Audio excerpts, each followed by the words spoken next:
Okay, good morning. So yeah, I hope everyone is adjusted to the new time change. So you get more sleep, but it gets dark earlier. So um, I'm still trying to figure out the video why it's doing that. I don't know if you guys know what I mean, but when you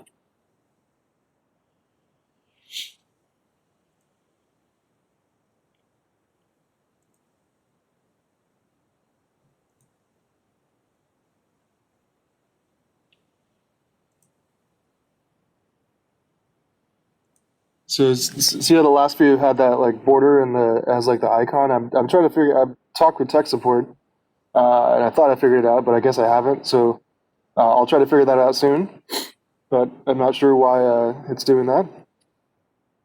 But anyway, the video should be there, and it's got that weird formatting.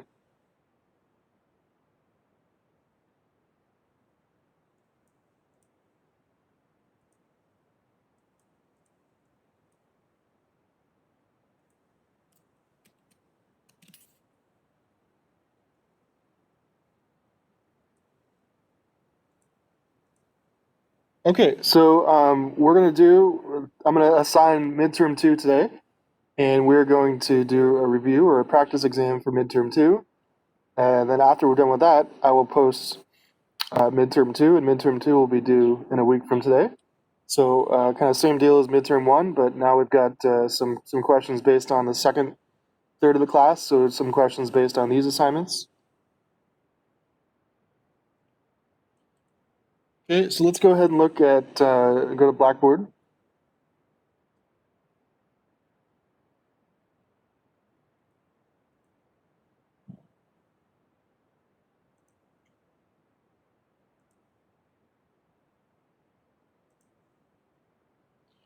All right, if you click on the midterm two, fall 2020 section, you'll see that I put a practice exam that we're going to go through. And then after we finish this, after today's meeting, I'll post the midterm two, which again will be due via email by next Tuesday.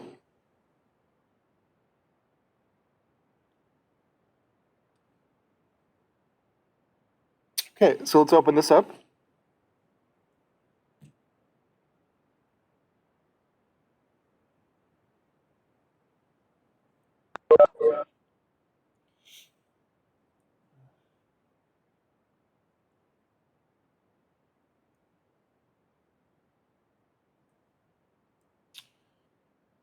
Okay, so I've got a practice exam, and so there's going to be two big questions basically, and one big question on the drug production assignment that we had kind of a practice exercise on.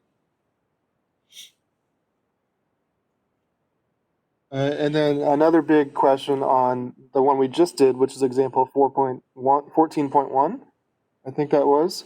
And so both of those are kind of the two best testable questions, or the ones I can think of the best questions for.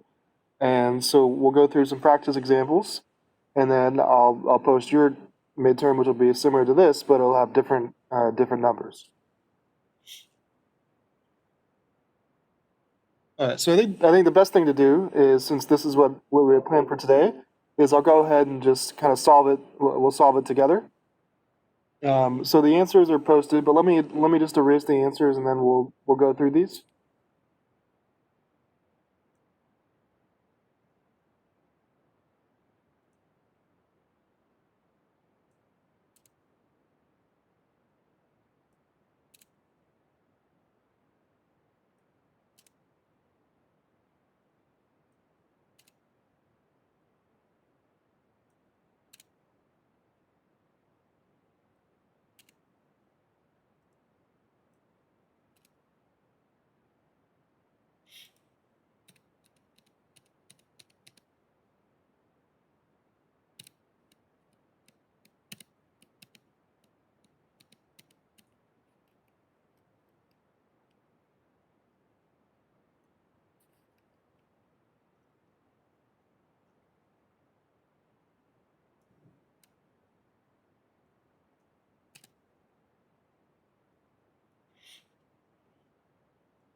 All right, so let's go ahead and solve the practice exam, and this is today's um, material or exercise. So let me know if you have any questions.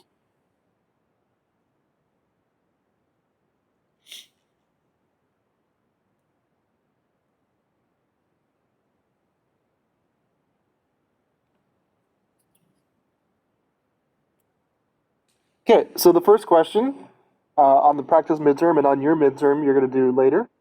You're going to have a couple screen caps from the drug production assignment. So you got one with the different drugs and the labors used, and you got to answer questions on that. And we had a big exam. Remember the drug production example that we did? So similar to those questions.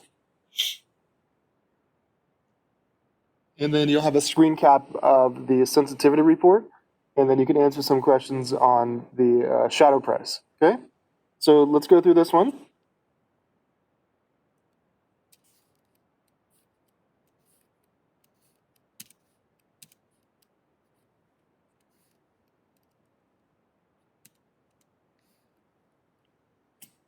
All right, so look at the screen cap of drug production, and then assuming no changes, which drug is sold exclusively, and then what explains these results. And so remember, this one, just look for the one that's currently the most profitable.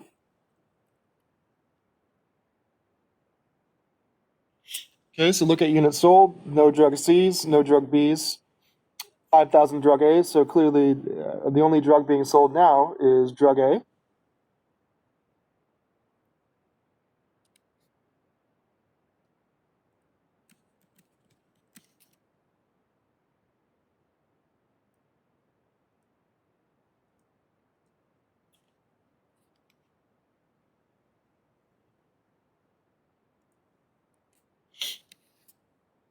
All right, and remember the concept that explains this result is the revenue per labor hour. All right, so that's always going to be the answer for the first part.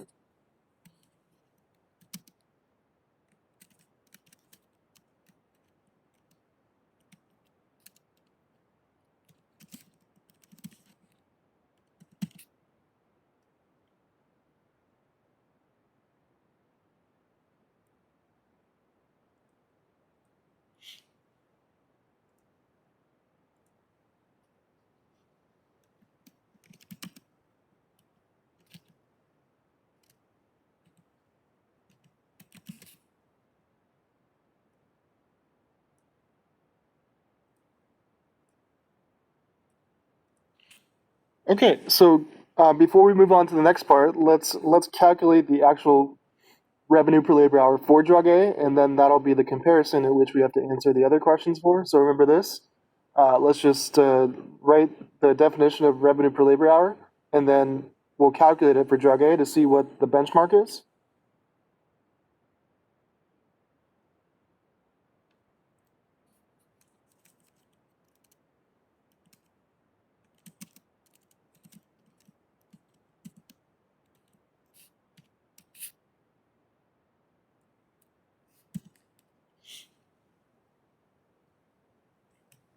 Okay, so remember, revenue per labor hour is just the selling price of the drug divided by the labor hours that go into it.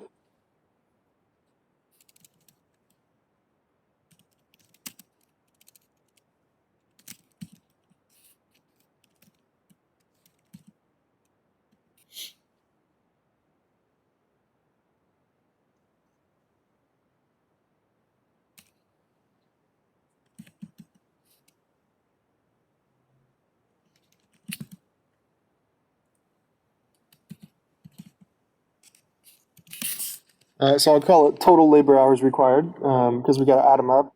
So revenue per labor hour is the drug selling price divided by the total labor hours required to make that drug. All right, so let's just get that for drug A, and then we'll start with that.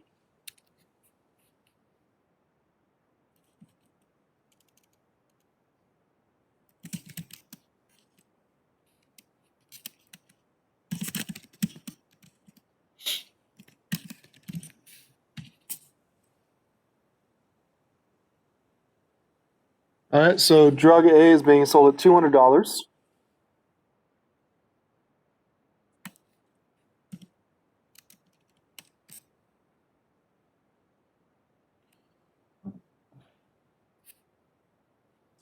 And you can see that it takes two labor hours to make drug A. So the total labor hours to make drug A is just 2 hours.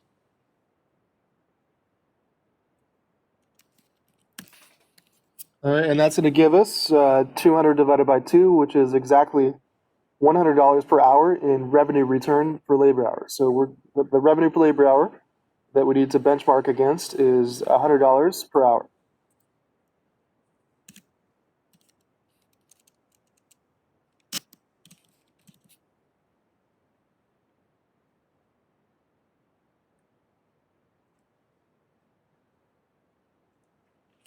All right, so you got to do that part first, and then answer the questions for the other drugs to see how their cost comparison, their price could increase to be comparable at $100 per labor hour. All right, so part B, B's price needs to be greater than or equal to what for only B to be sold.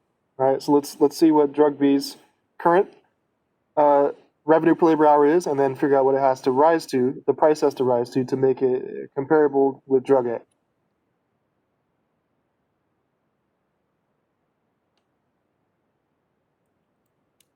All right, so let's calculate revenue per labor hour for drug B, see what the problem is.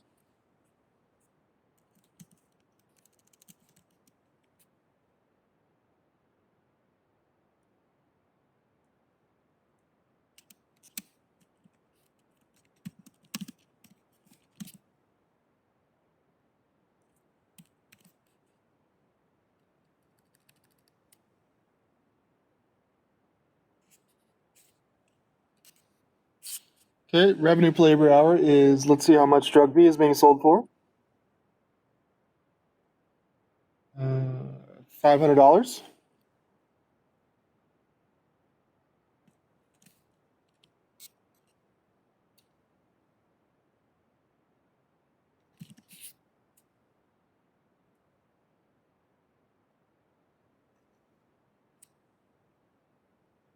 All right, and then can someone identify how many hours it takes to make one drug B? So how many hours required to make one drug B?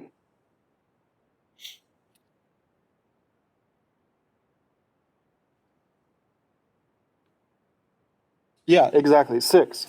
Because it takes 2 hours to make one drug A.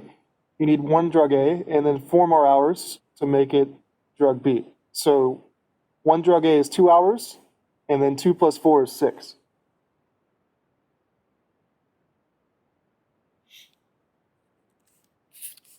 Okay, so this is less than $100 per hour, but 500 divided by 6. What's 500 divided by 6? Something like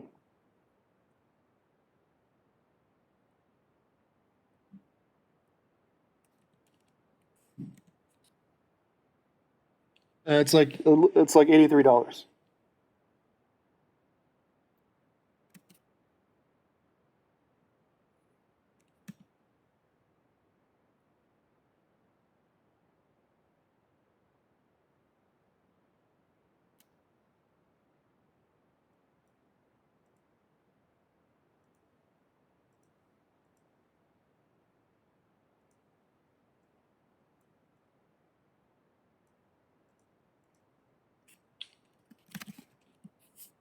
Okay, so drug A is currently giving the company a return of $83 per hour. Obviously, that's not as profitable as drug A. So, what would the market price or what would demand have to push the price to make it comparable with drug A? In other words, what price gives this the identical return of $100 per hour? So just set it up.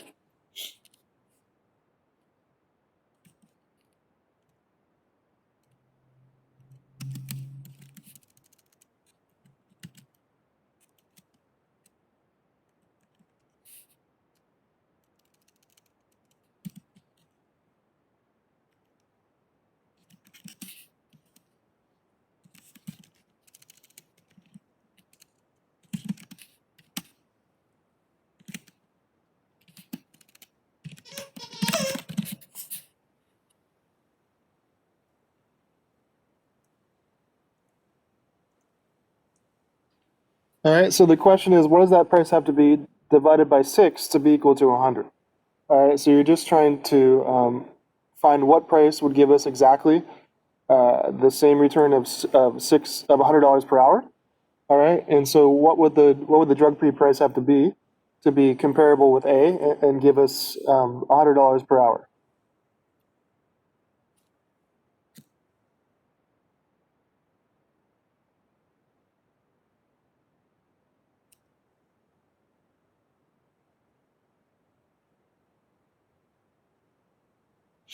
Okay, so what divided by 6 is 100?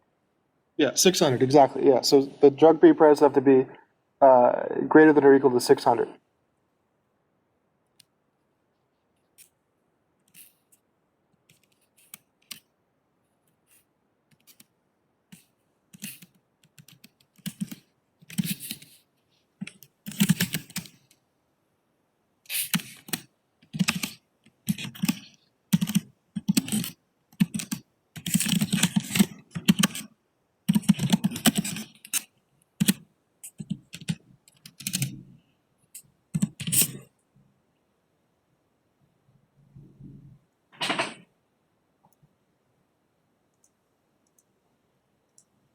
Okay, so drug B's price needs to be greater than or equal to 600 for it to be also give the company the return of $100 per hour. Now let's do the drug C, which is usually a little bit more detailed because of the extra hours required. Okay, let's get the current return revenue per labor hour for drug C.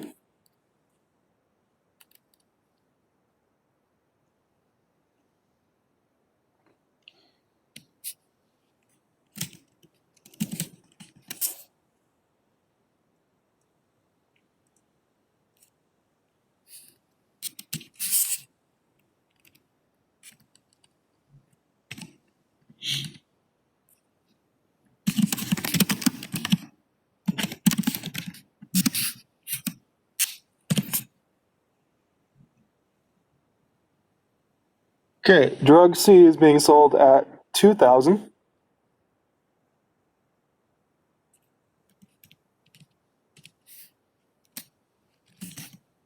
And then let's see if we can figure out how many hours it requires to make one drug C. Okay, so look at the chart, and you know that it takes 2 hours to make one drug A, and that it takes 6 hours to make one drug B. So how many hours total does it take to make one drug C?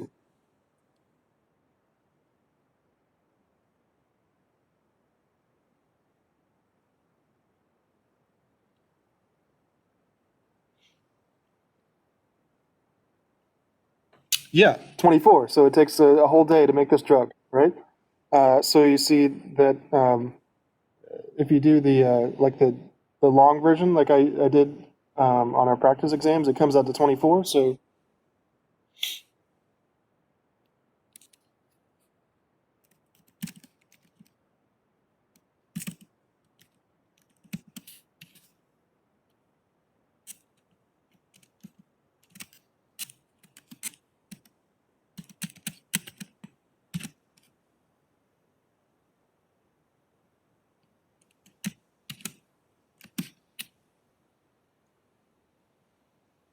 okay, so you need 1A plus 1B plus 16.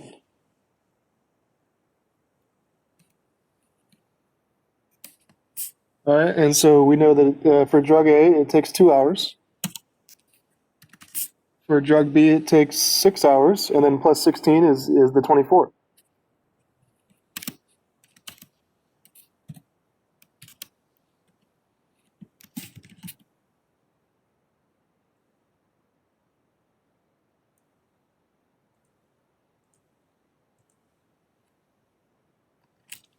Okay, 2 plus 6 plus 16, nice even 24. And so that means that the current revenue per labor hour for drug C is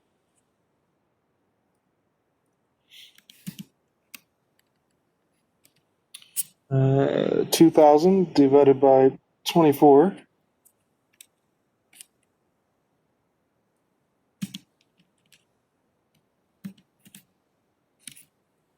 Oh, same thing. Okay.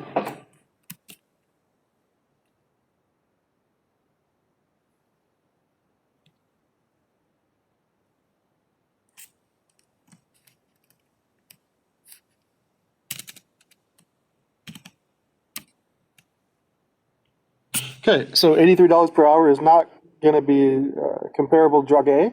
So let's just figure out what drug C's price has to go to be equal to also a revenue per labor hour of $100 per hour.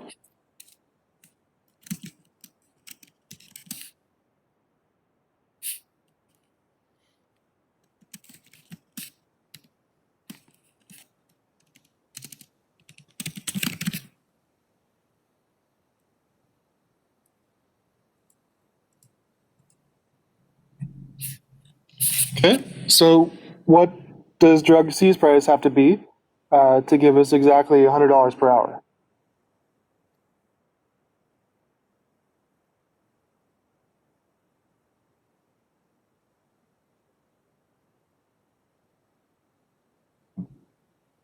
Or what divided by 24 is 100?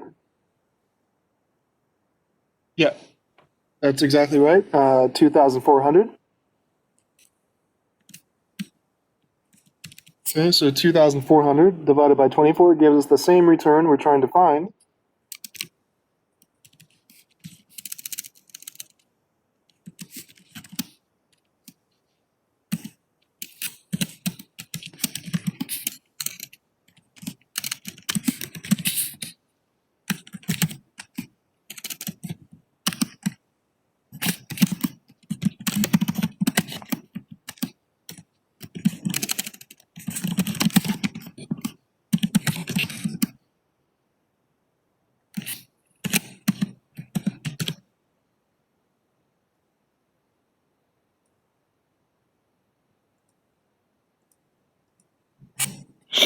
All right, so drug C's, not pride, price needs to be greater than or equal to 2,400.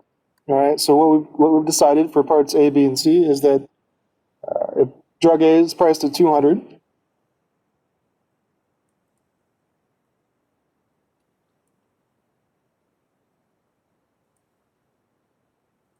okay, if drug B is priced at 600,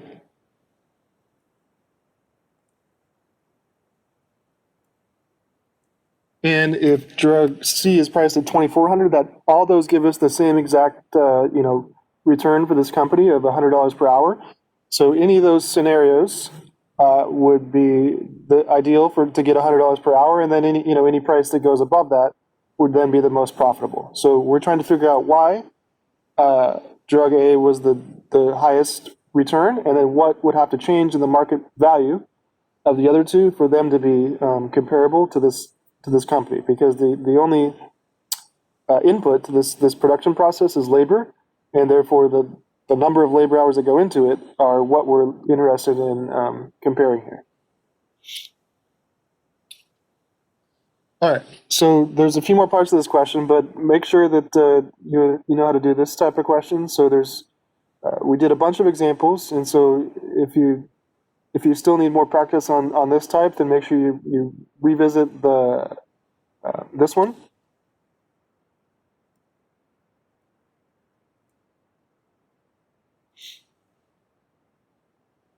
Okay, so I think most of you did this one, but if you haven't, or even if you did, just to get more practice on this one, go through the drug production assignment again. It has 5 questions just like this.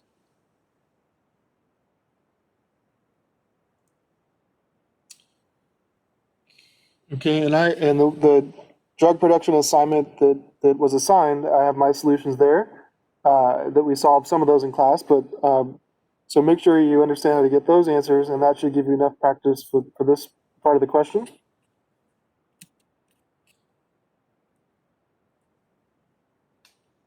All right. Let's do the rest of the question, number 1.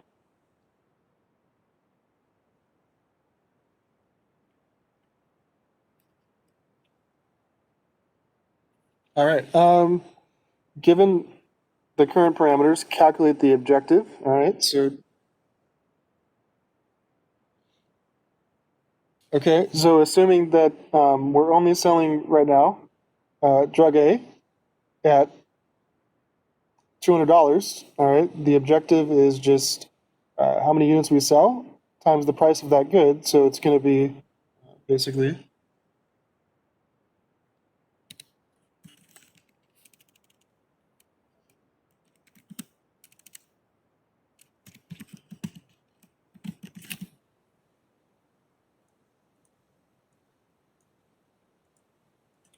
Okay, so the objective is revenue from sales, right? That's what you're trying to calculate. And the general formula is there's only going to be one drug sold, given that nothing changes. So it's going to be the drug selling price times the units sold.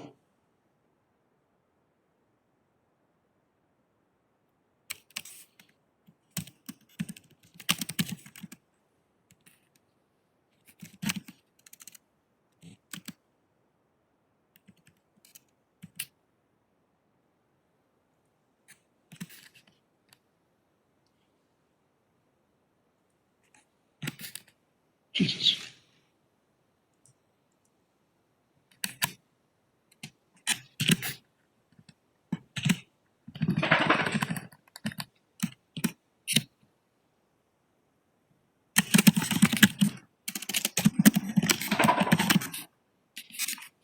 Okay, so what's the drug being sold? So the drug selling price is 200, all right, and we're selling 5,000. So it's going to be 200 times 5,000.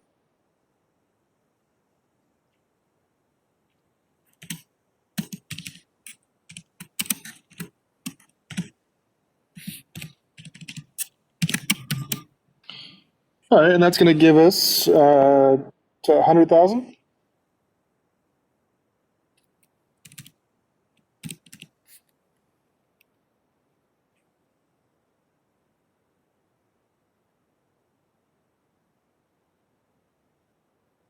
Or is it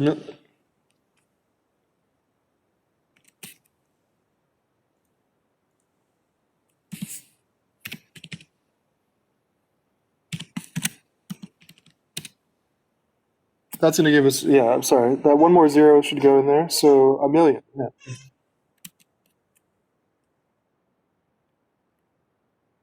Or 100. There we go. Okay. So 5,000 times 200 is exactly $1 million. Yeah.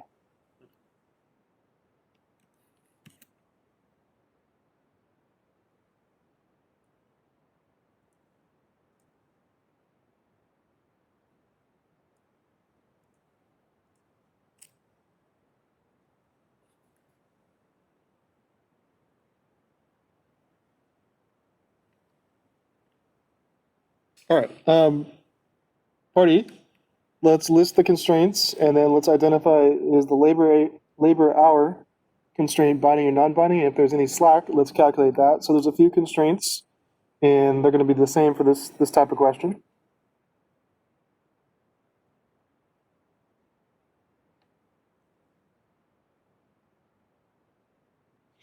Okay, so we've got units produced has got to be greater than or equal to the units used in production. All right, so you can just list that as one constraint, and then the second constraint is for the labor hour constraint. So that means the hours used have to be less than or equal to the hours available.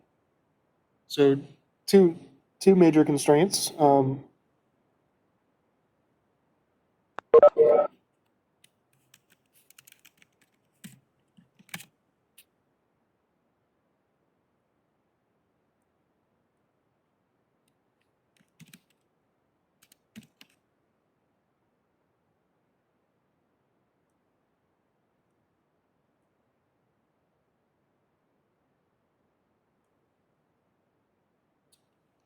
Okay. What is it? All right. So the first constraint. So just look. You just gotta describe the inequalities, right? Units produced has got to be greater than or equal to units used in production.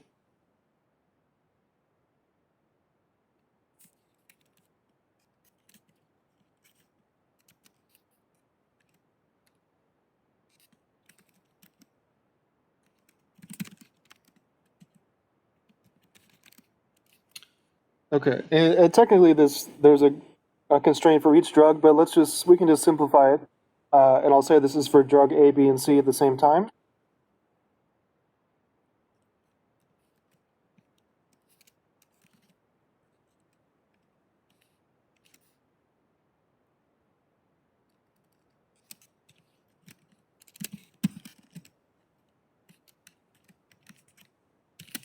Okay, so you've got the same constraint for each drug, and then the other constraint is the labor constraint.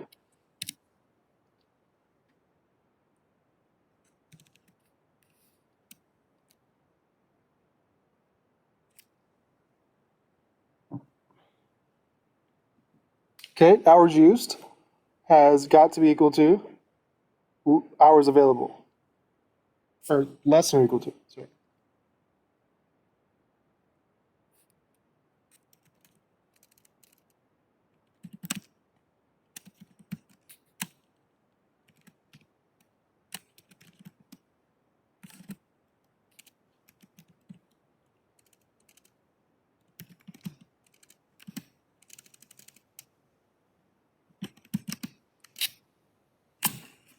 Okay, so this one is so this is the production constraint, and this is the labor constraint, labor hour constraint.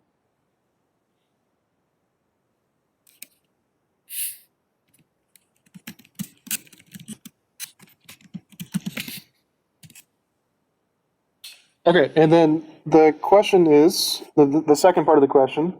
We listed the constraints, and then is the labor hour constraint binding or non-binding?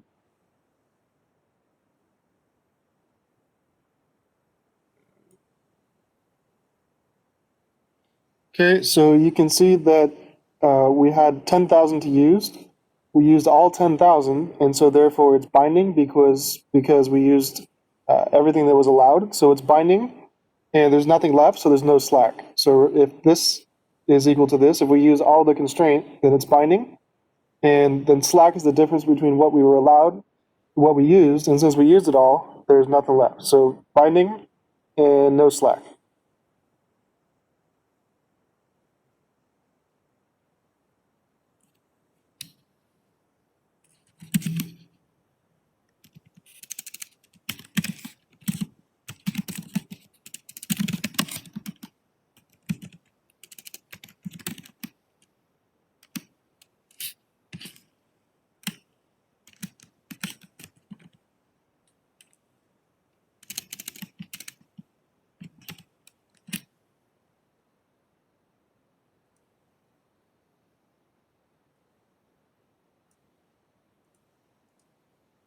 Okay.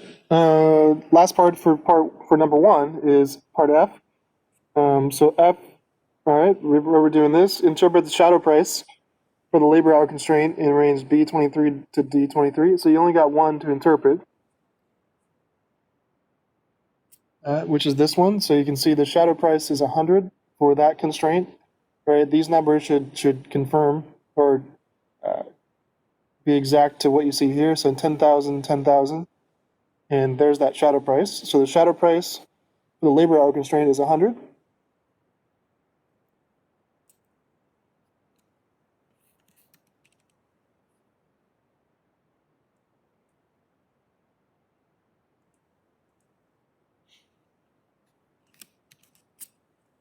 Okay, all you got to do is interpret that. And remember, this is the value to the firm of getting one more hour. So and then that's the effect on the objective. So actually, it's 100, but.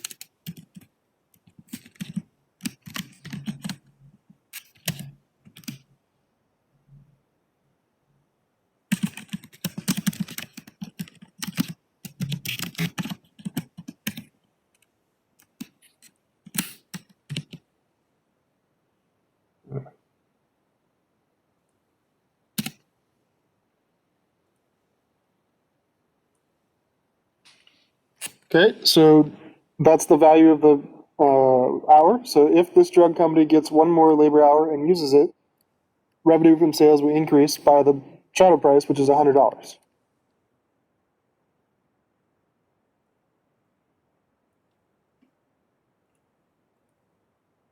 Okay, and that should make 100% sense because if you look at the model, we are we're only selling drug A, right? And so if the firm gets one more hour, it's going to use it to make basically half a drug A, right? And that's worth $100.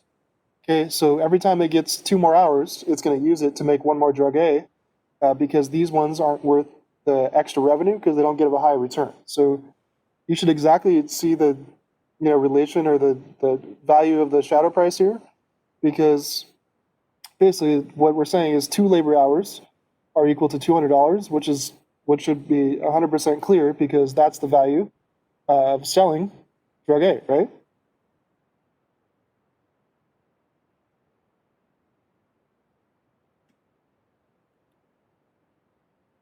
Okay, I think that's all of number 1. Okay, so questions on any of the parts from number 1? Anything want me to go over anything again?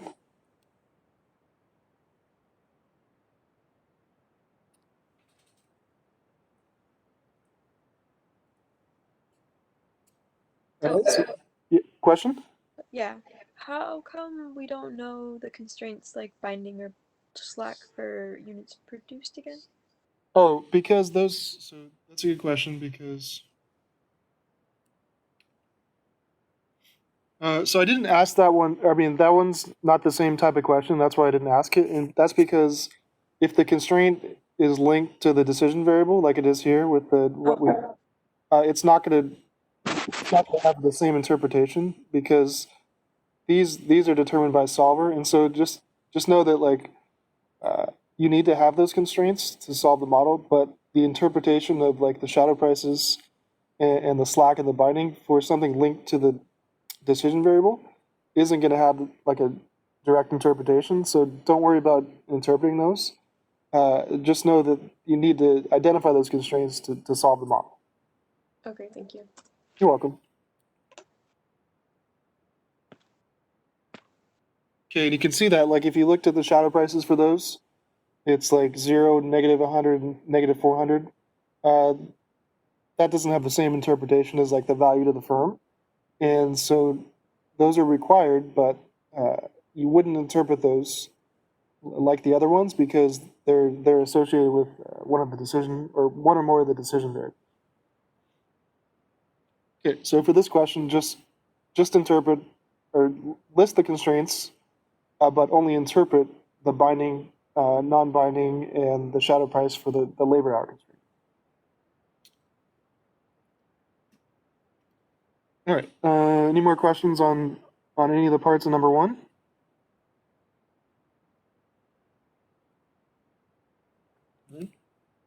Okay, everybody's going to get it 100% correct? Yeah.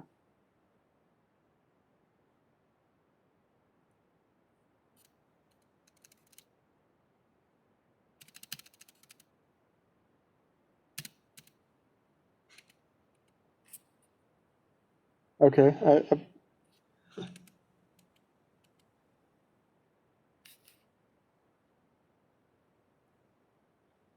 Yeah, so the exam's not due for a week, but I'd recommend doing it early just in case there's some like in case you're in a bad mood after the election. I'd recommend doing it beforehand.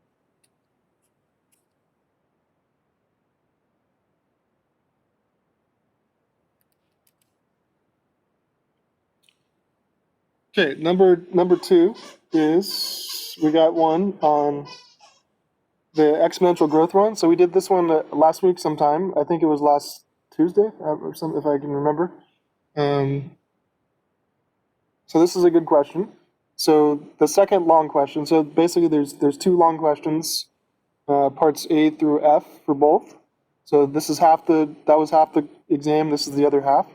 All right. So we got a screen cap of the historical data from the sales from the potato chip company, and we got some data for the predictions, and we got some data for the absolute percentage errors, and then we got some graphs with the trend line and the equation for both types. So let's use all this information and let's answer these questions.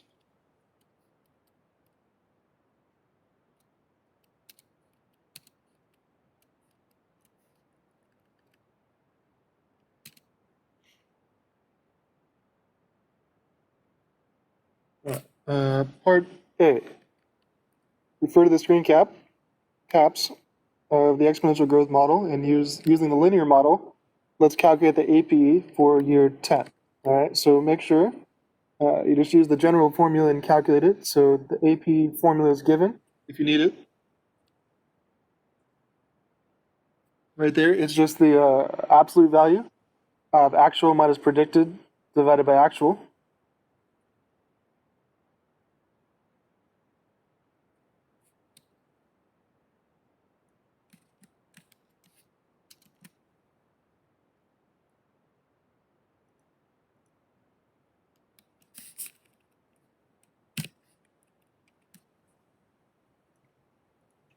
Okay, so for the linear model, the APE is, is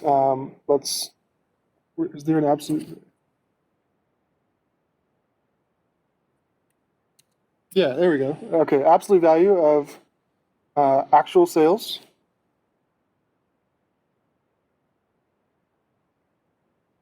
Okay, so in year 10, it was 315.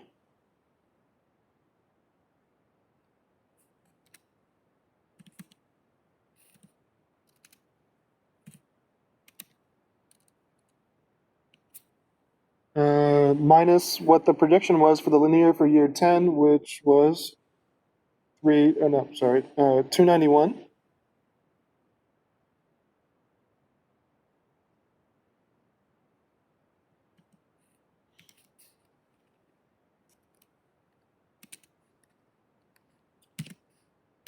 And then just divide that by the actual sales again, which were 315.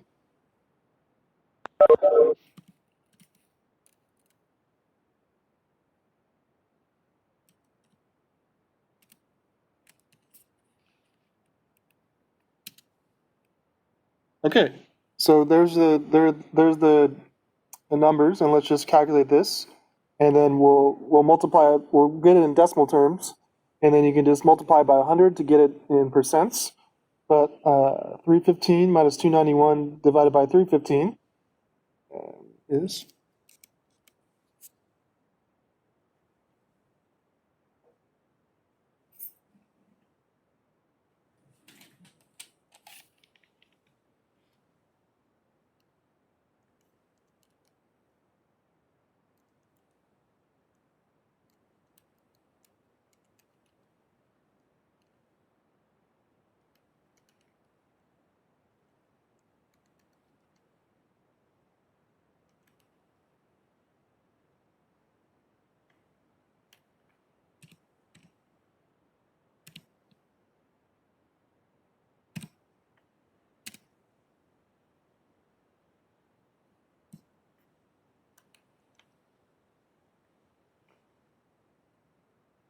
All right, so it's about 0.076, which in percent terms, which we're looking for.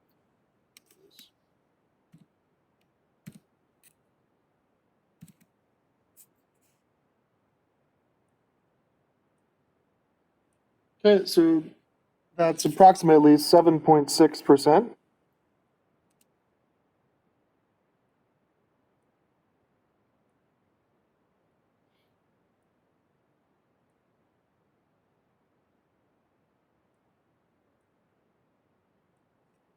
Okay, let's do the same.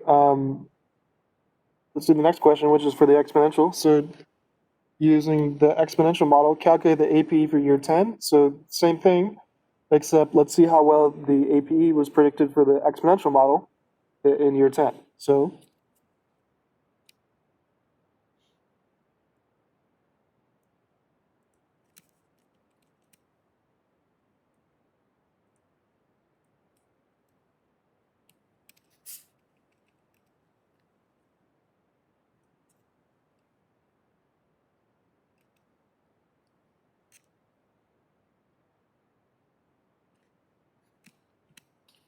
Okay, so the actual is the same, right? The actual sales data stays the same. That's 315.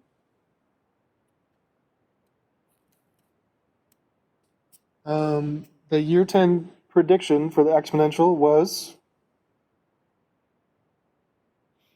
317.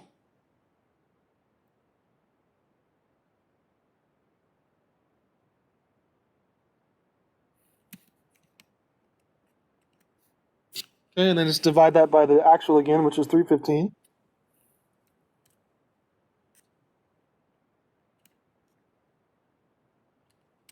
Okay, and this gives us, looks like it's going to be closer because 317 is closer to 315 than 291 was.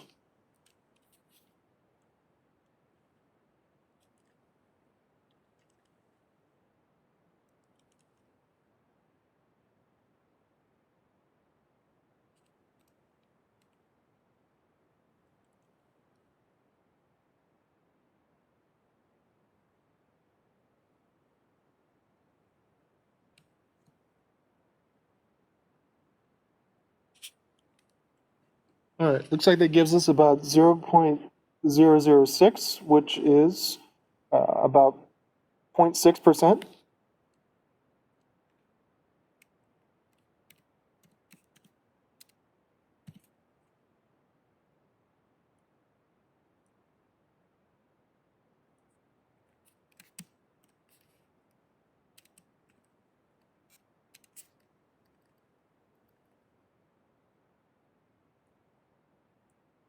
All right, so all you got to do for parts A and B is just use the formula, right? The absolute value of the actual data minus the prediction divided by the actual, and get that in percent terms. Take away the negative, right? Because it's absolute value, and then just put that in decimal terms. Percent terms by multiplying by 100. All right, and then part C, which model predicted the sales data better in year 10? And that's clearly the exponential because it was less than a percent off, whereas the linear model was about 8% off.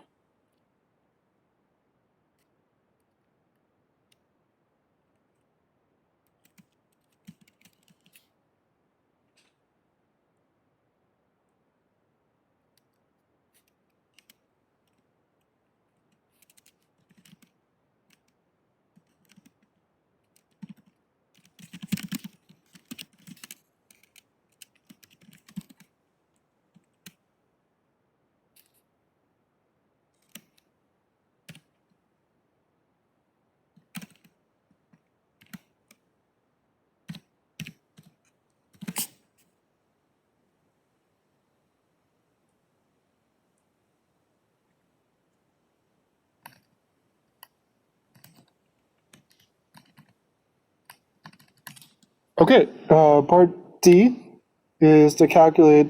If you have questions on any of these, then you can stop me.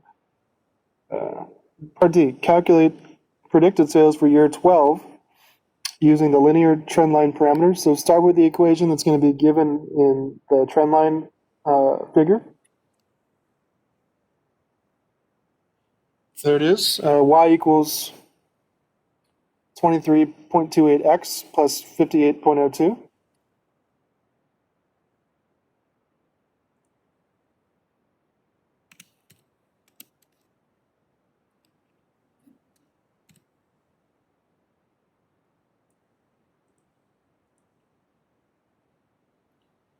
All right, so I usually list the intercept first. So 58.02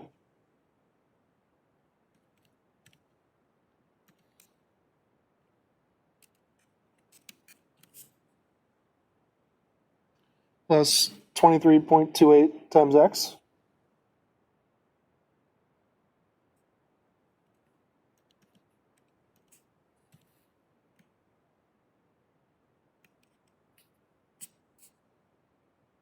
All right, so that's your equation, 58.02 plus 23.28x.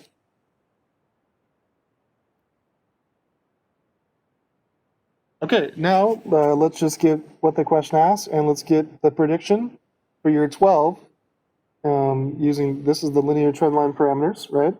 And so x is time or the year. So just put in a 12 for x.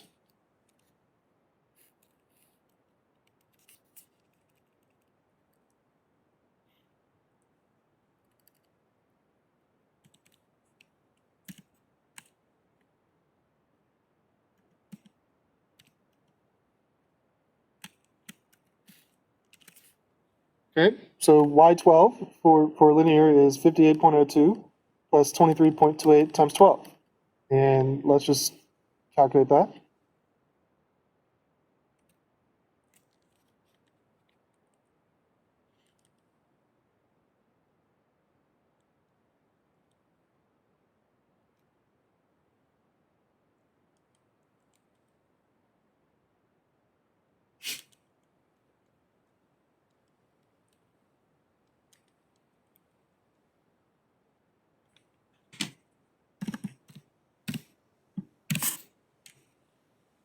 All right, so I get $337.38.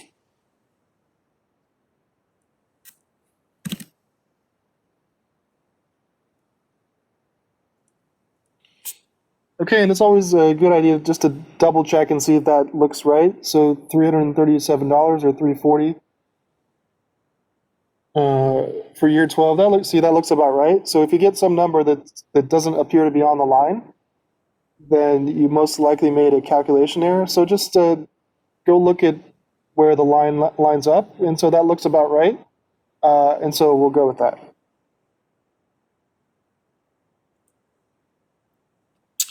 Now let's do part E, calculate predicted sales for year 12 using the other one, the exponential trendline parameter. So just start with the equation that's going to be given,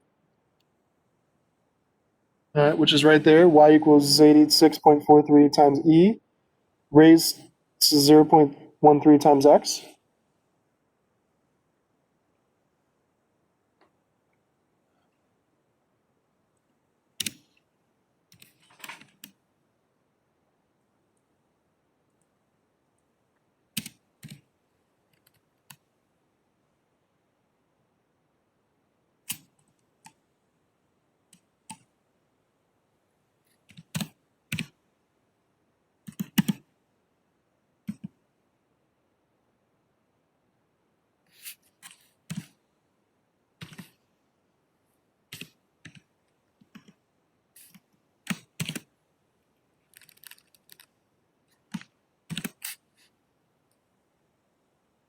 Right? Y equals 86.43 times E raised to 0.13 times X.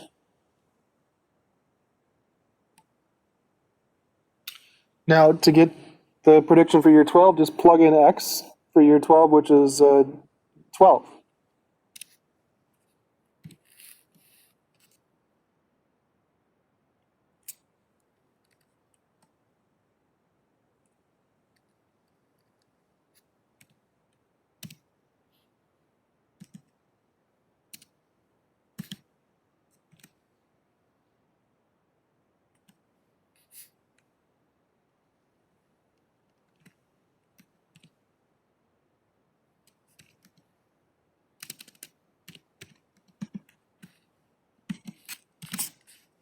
Okay, Y12 is 86.43 times E raised to 0.13 times 12. And if you put this in your calculator, you get something like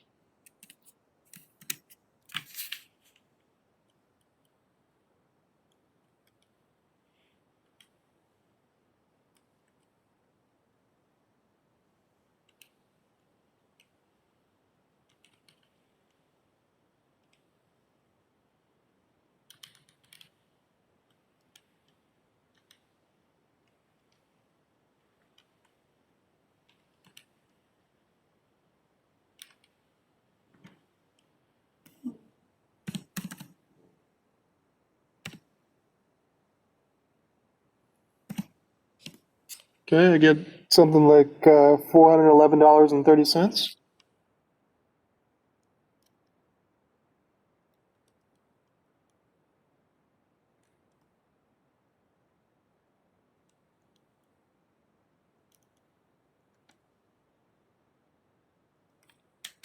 Yeah, that looks right.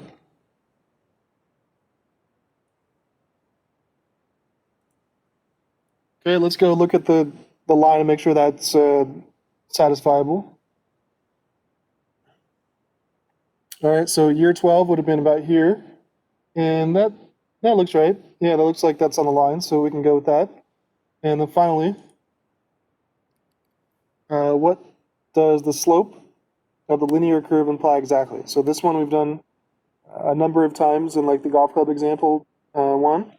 So just here,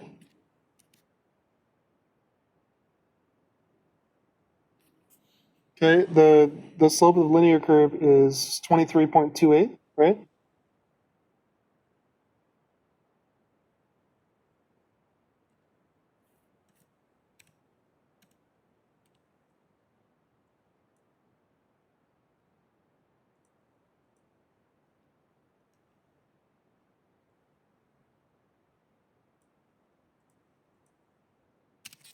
Okay, and this is the uh, this is the effect on the y variable of changing the x variable by 1 unit, and changing the x variable by 1 unit is year. So each time x changes by 1, that's another year. So this is the annual average effect on sales each year.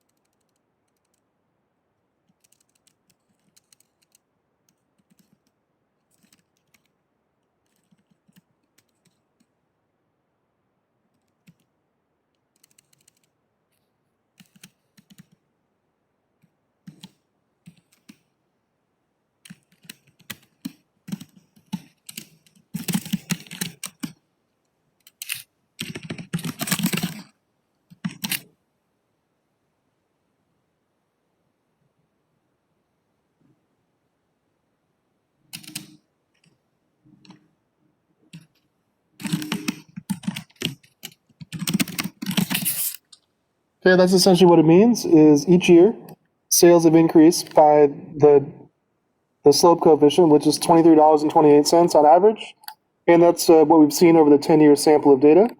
All right, and so we were using the sample of data to predict the next 2 years, but that's what we see for that one.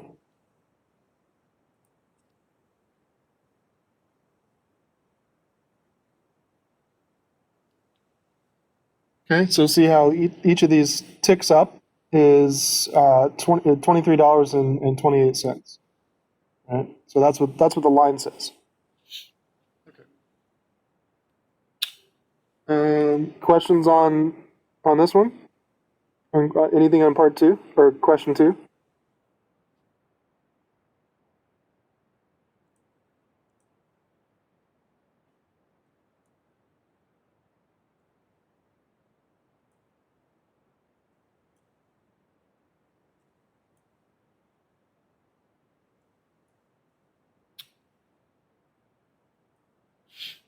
All right. Well, let me if everyone feels good with the on the midterm two questions, then I'll go ahead and post midterm two.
All right. So if you go to the midterm two section on Blackboard,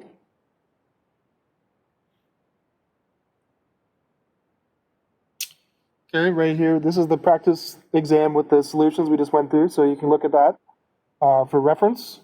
And here is your midterm 2. I put a Word document and a PDF because if you want to, just they're both the same thing, but some students like to modify the Word document, or sometimes the PDF is easier to print and to see. So whichever one you want to use is fine. Okay, so here's your midterm. Same deal. Just email it to me by next Tuesday, November 10th. All right, so same process that you did for midterm 1. All right, you don't need to send me any. Just send me like one Word document or one PDF document, whichever you prefer. So that's up to you. And here's you got one on the drug production, same type of questions with the drugs, the hours, the prices, and you got the sensitivity report. So pretty much same questions there. And this one, you got another one on the exponential growth, where you got some sales data for 10 years. You got 2 years to predict. Then you got to calculate or answer the questions based on this information. Okay, so yeah. All right. Everybody, any questions on what to do for midterm 2?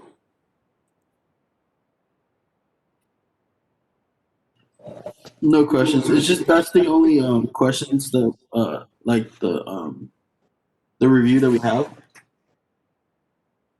What do you mean? Yeah, like the test like will consist of like questions like these. This is the test.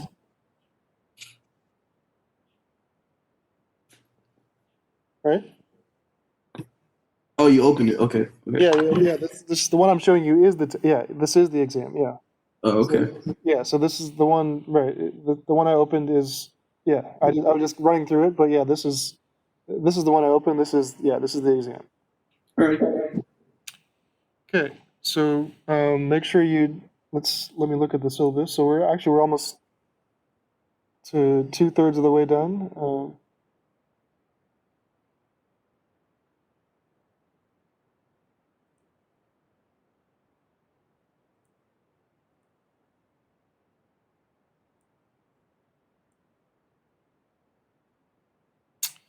Okay, so example 14.1 and the extra credit if you did that are due today.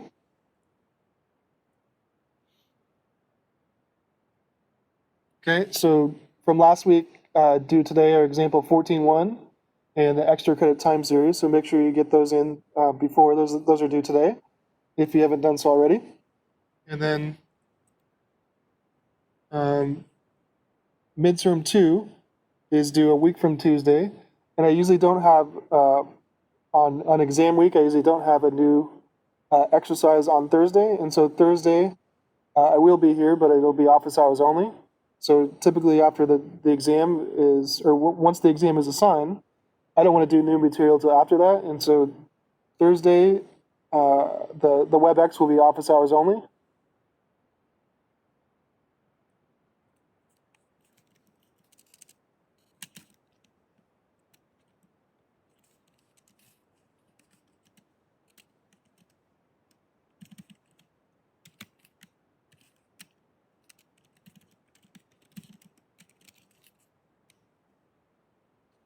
Okay, so this Thursday's WebEx meeting, office hours only. Work on your exam, and so we're at there's this, the 3rd, November 3rd.